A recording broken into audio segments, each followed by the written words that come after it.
Kung March 8 ka pinanganak, malakas ang intuition mo at natural kang leader.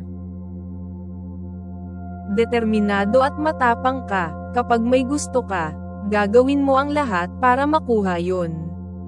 May strong personality ka. Hindi ka basta-basta nagpapadala sa opinyon ng iba.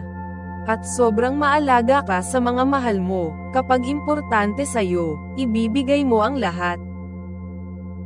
Pero minsan, masyado kang intense, pati emotions mo, sobrang lalim.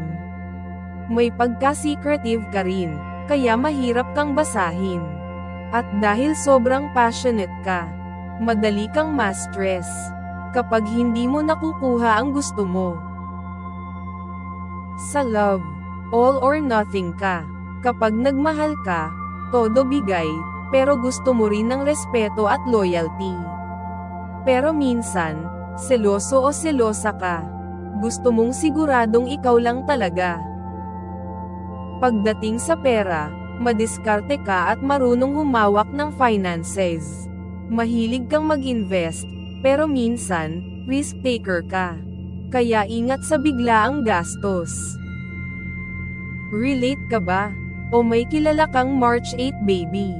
Share and like mo na ang video na ito. Huwag rin kalimutan mag-subscribe para laging updated.